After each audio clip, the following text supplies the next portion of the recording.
Sabe o que é engraçado? Nessa discussão de terra plana e globo, tal, terra esférica, o Olavo expôs de uma só vez a miséria intelectual de todo mundo, né? Porque, cara, ele não está falando que a Terra é plana. Ele está falando que existem argumentos dos terraplanistas que, cara, você vai ter muita dificuldade de responder.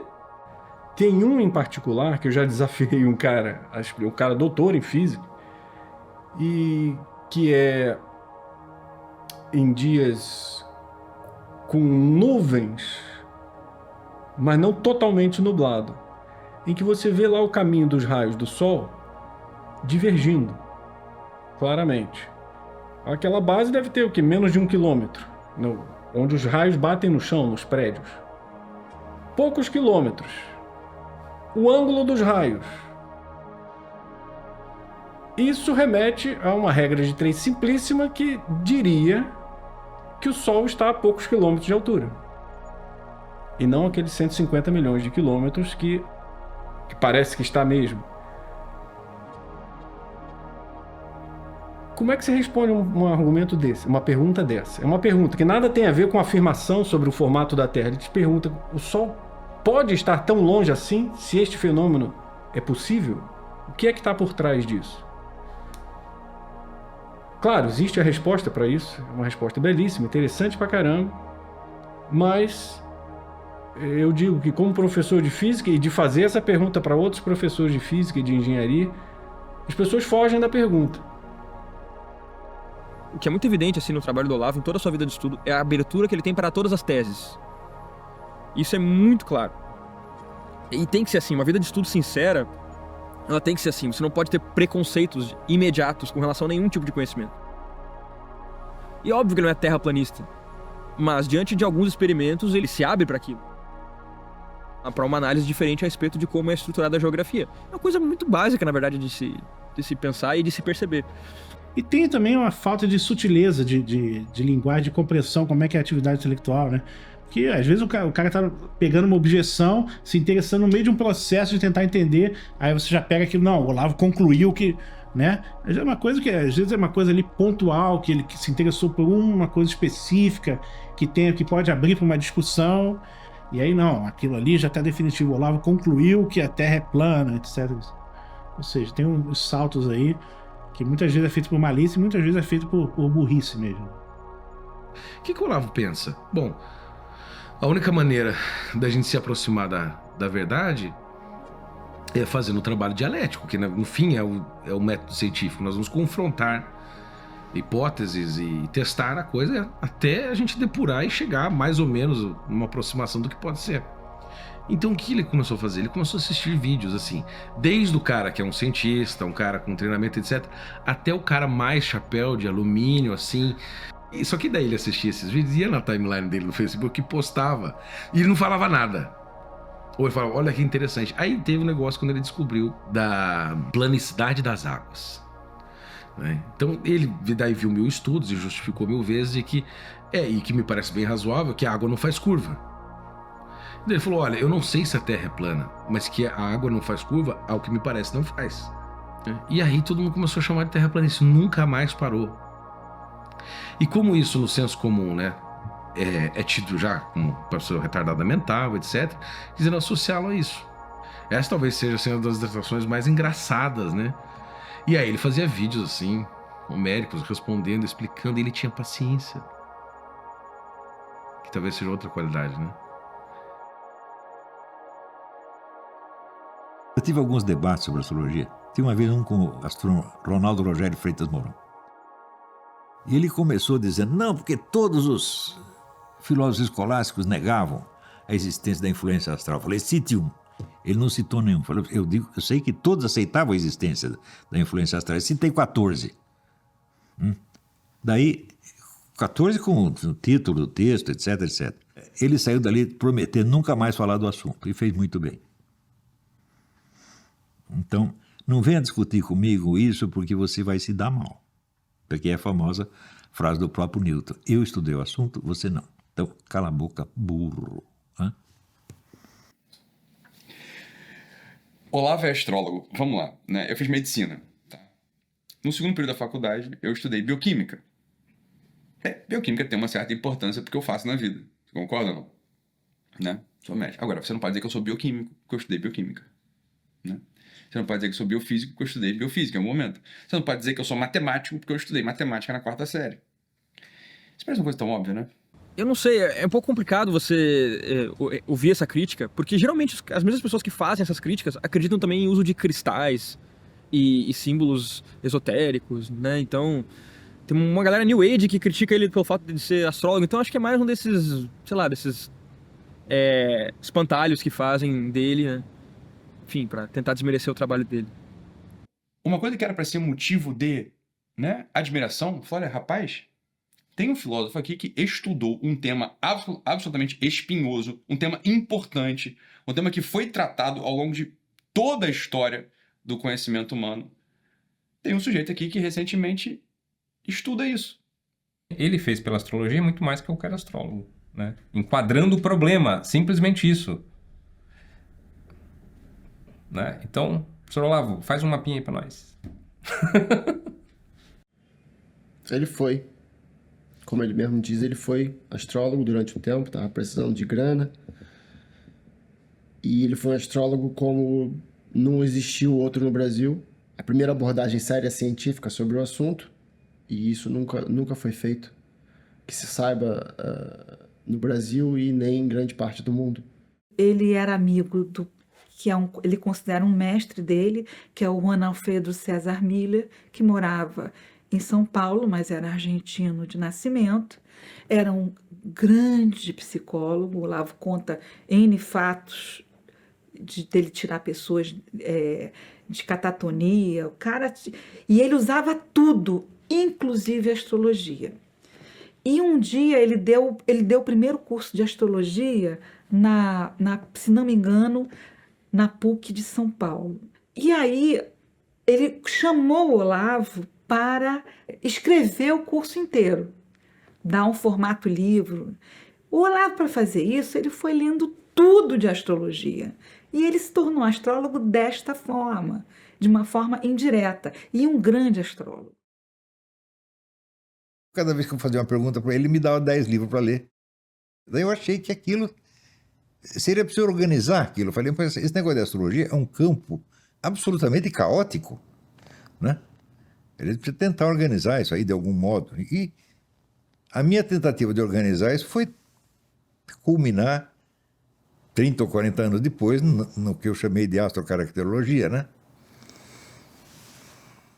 Porque evidentemente eu acompanhei todo o debate astrológico do século XX, eu li tudo que podia sobre isso, né? E achei que quanto mais debatiam, mais confuso ficava. E tentei, então, equacionar a seguinte questão: como se pode dar a esse campo de estudos alguma consistência científica, se é que isso é possível? Então temos que primeiro averiguar a possibilidade, depois tentar fazer isso. E foi isso que eu fiz. In his early years, Olavo de Carvalho was interested in astrology and had, if you will, the courage to practice a discipline, a science, as I believe, which is not well regarded in our civilization. It turns out that our gurus, our so-called wise men, regard astrology as a superstition. I discovered late in my own career that this is very far from being the truth.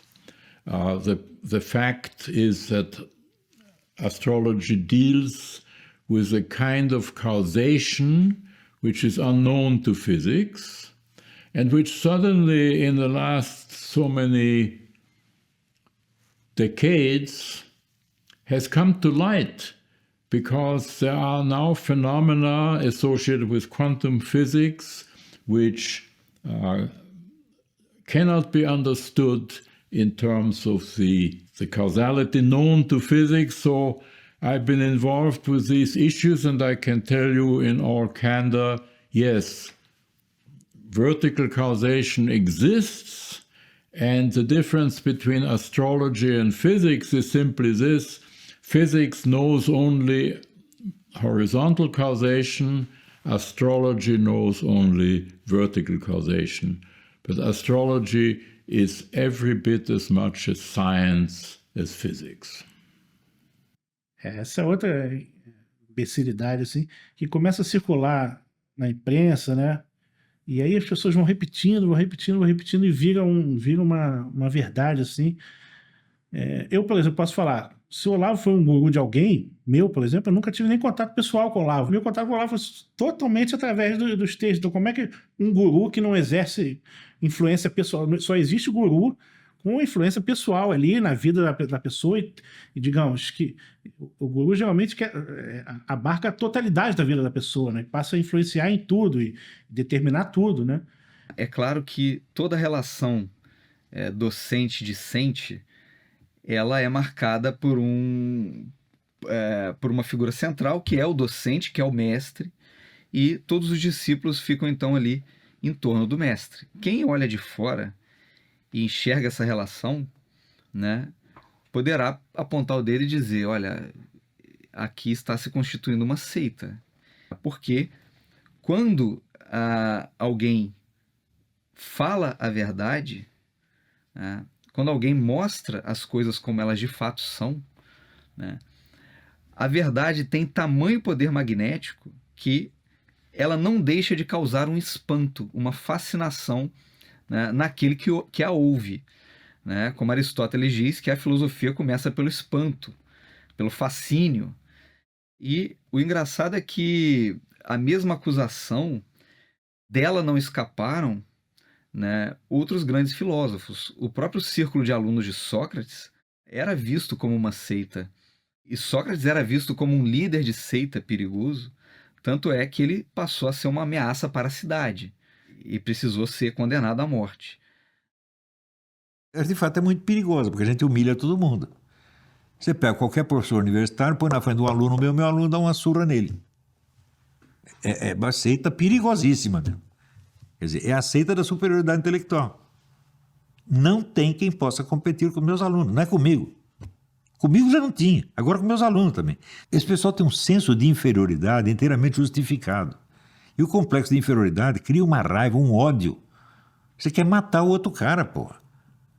Veja, a inveja intelectual é pior do que a inveja material. Se o sujeito inveja o dinheiro do outro, ele ainda tem a esperança de poder ter aquilo. Mas se ele inveja a inteligência, quanto mais ele inveja, mais burro ele fica. E é este o problema. Esse pessoal está no fundo do poço, porra. Isso é tudo analfabeto funcional. Até o último. Então fica inventando coisinha. Né? Por exemplo, eles dizem assim, o Olavo não deixa os alunos discutirem. Falo, quais aulas minhas você assistiu? Você tentou discutir alguma coisa comigo? Não. Eu tenho centenas de alunos que vivem discutindo comigo. Centenas. Não é isso? Mas o cara nunca viu nada. Então ele imagina assim, o que ele leu a respeito de alguma seita, ele começa a imaginar e molda a imagem do Olavo com base nisso. Ou seja, é uma expressão de ignorância fantasiosa, medrosa, covarde, tá certo? Isso é um bando de crianças incapazes. Para ser uma seita, precisaria melhorar muito. Porque é muito desorganizado o negócio, o Olavo não tem contato com quase ninguém, ele fala para os seus alunos, vocês têm que fazer isso, ninguém faz nada, então essa seita, mesmo se fosse uma seita, seria a seita mais bagunçada da história. Então, enquanto efeito de seita, não teria nenhum. Então, essa detração, ela é meio que vazia no objetivo final, porque mesmo que fosse uma seita, seria inócua, seria quase inofensiva. Eu não sei nem o que é uma seita, eu não sei nem o que é um guru. Pra mim tá ótimo.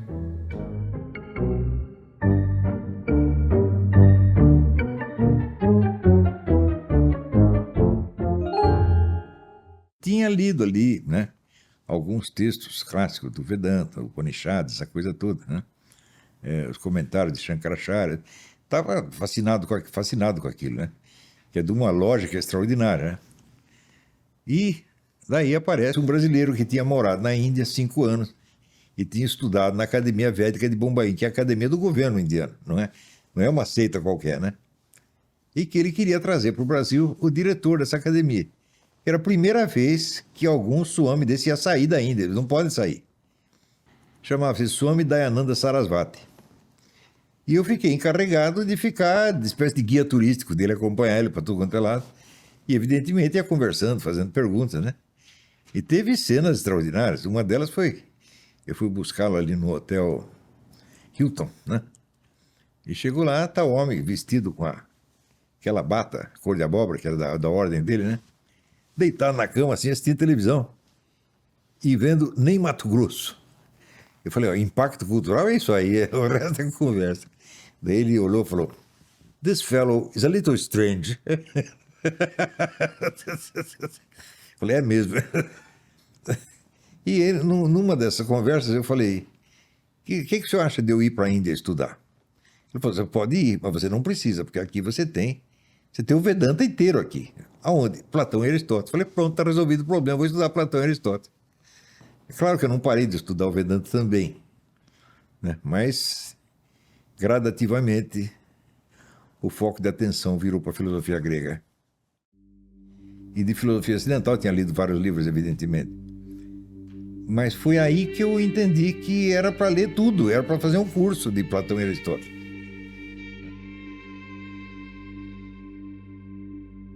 Eu pertenci durante 1 ano e meio a uma tarika. Sabe o que é a tarika? É uma organização esotérica islâmica. Mas essa organização não era islâmica, ela multiconfessional.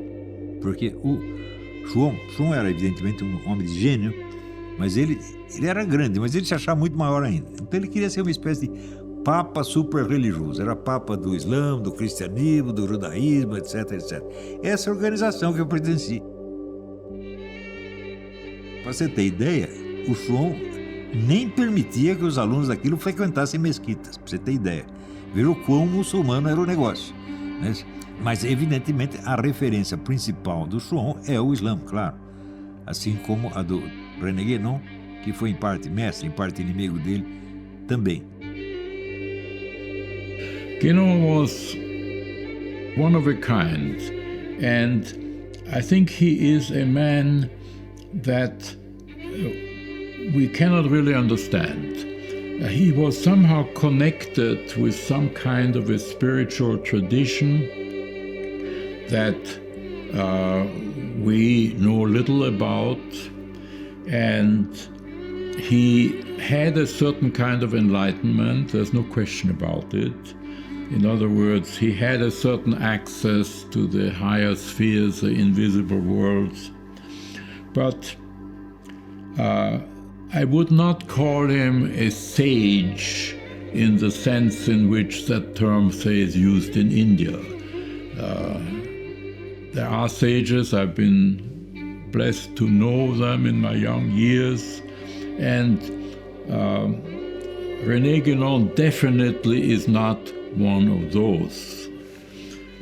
Yet he's no ordinary man, and he has access to a higher knowledge that's irrefutable. I mean, if you follow his life and his writings, he was an initiate of some kind, but I would classify him as very dangerous. Because, for one thing, he did not really understand Christianity. He had his views about it, and they were not correct. What he says about the sacrifice of the Mass, that at first it was an initiation and then it ceased to be, and so on. Fortunately, the great French philosopher Jean Borella has written about this. He's written an entire book on that subject, and with his incredible knowledge and actual personal knowledge of René Guénon, he's resolved that issue. So Guénon had certain incorrect opinions about Christianity, and they have been corrected by Jean Borella, and that's that. Now, for the rest of it, Guénon had all sorts of ideas about some spiritual center and so on and so forth. And all I can say is that there is probably some truth there. But it is a truth one must be careful not to misunderstand. And in any case, my advice to any Christian would be, keep away from René Guénon. He can easily destroy your faith, which is our most precious gift. Eu considero o Chuon um filósofo, não um mestre espiritual. Qualidade espiritual não vi nenhuma nele, agora intelectualmente sim. Mas, e saí dali, saí atirando, pô. Agora, não quis fazer barulho em público, porque ninguém sabia quem era Chuon na época. O que eu vou fazer barulho contra um cara que ninguém conhece no Brasil? Escrevi um artigo numa revista aí, o artigo chamava As Garras da Esfinge, não sobre o Chuon, mas sobre o Guénon. O Guénon foi o grande interventor islâmico no Ocidente, né? Ele veio para destruir a cultura ocidental e, na verdade, foi o inventor da invasão islâmica, foi o pioneiro da invasão islâmica. Ele conquistou uma boa parte da intelectualidade francesa, né? E, através disso aí, chegou a dominar o mundo dos estudos religiosos universitários, está tudo na mão de guénonianos, né? E daí apareceu o Chuon, que criou esta rica na Suíça, e o Guénon disse: esse foi o primeiro e único resultado do meu trabalho. Mas depois eles brigaram, por motivos assim, doutrinais, né? Brigaram e se separaram, um não falava mais com o outro. O Chuon tinha também vários discípulos brilhantíssimos que eu conheci, como Seyyed Hossein Nasr, o Titus Burckhardt, né, o Whittle Perry, o Rama Kumaraswamy, conheci muitos deles. Veja, eu contactei o Chuon em 86, e quando foi 87, começo de 87, eu já tinha rompido com aquilo, queria saber mais daquele negócio. Mas, aos poucos, os outros caras foram percebendo também que tinha um treco errado no Chuon. Quando chegou os anos 90, 91, muitos se afastaram dele, o Seyyed Hossein Nasr, Wolfgang Schmidt, Rama Kumaraswamy, foram abandonando o homem, né? Houve muita fofoca em torno dele e acusações também injustas, né?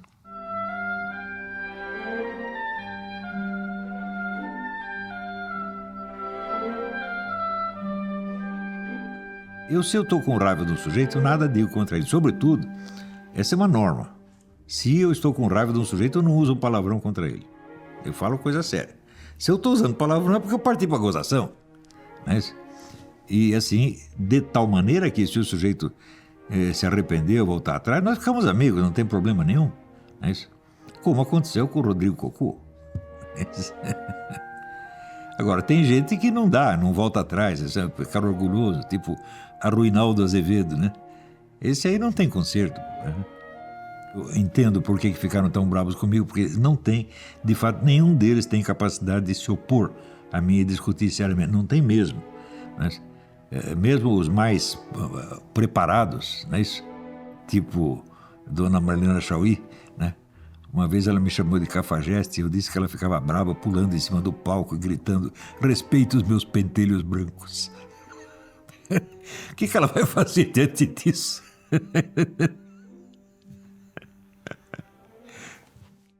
Essa acusação que fazem contra o homem, né?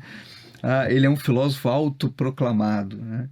Eu pergunto àqueles que exigem diploma do Olavo de Carvalho, né? Onde está o diploma de Sócrates? Onde está o diploma de Aristóteles, de Platão? Existem certos saberes humanos que são tão antigos e memoriais quanto a própria existência humana. Né?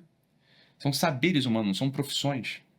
E que em algum tempo da história as coisas foram se misturando. Olha, realmente, a atividade do filósofo se torna uma atividade acadêmica, que se torna uma atividade universitária, né? Que começa a ser regida por questões contratuais. E que para que algumas pessoas possam celebrar certos contratos docentes com as universidades para as quais elas prestam serviços, começa a ser exigidos certos papéis. Aqui já está clara a diferença entre professor e filósofo. O que o Olavo faz há tantos anos? Ele filosofa e ensina filosofia. Portanto, ele é filósofo e professor de filosofia. Filósofo é quem tem um diploma da USP. Né? Tipo, Marlena Chauí. Né?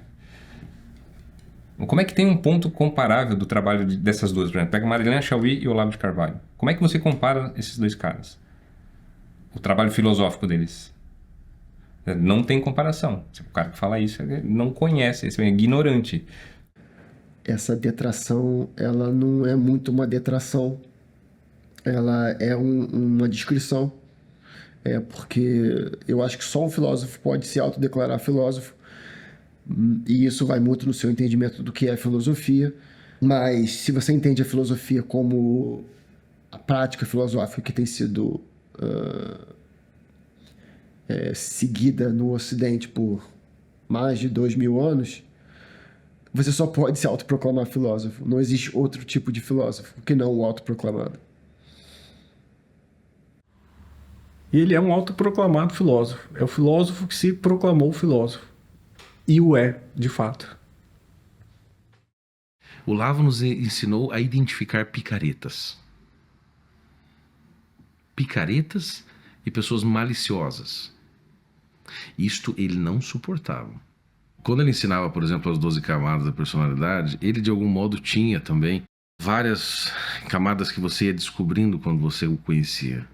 Quem não conhece o Olavo, né? Aquela imagem, às vezes, do homem que fala grosso e xinga na internet, dá bronca no presidente, dá bronca em todo mundo, conta piada, segura o sutiã pro Reinaldo Azevedo, né?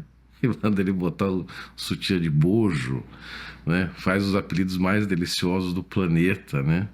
Ele saltava de São Tomás de Aquino para notícias populares, para o xingamento mais pesado que você nunca ouviu na sua vida, para o comentário mais dócil, para o acolhimento mais humano. Começava dizendo, né, invocamos aqui São Padre Pio de Pietrelcina, né, e a Virgem Maria para que nenhuma injustiça cometa nesse programa, e xingava todo mundo, né, aquele filho da puta. Tem uma coisa que me fez, de fato, ler Olavo de Carvalho. Colocar um xingamento num título de livro. Quando eu vi que existia um livro chamado O Imbecil Coletivo, eu fiquei com muita vontade de ler.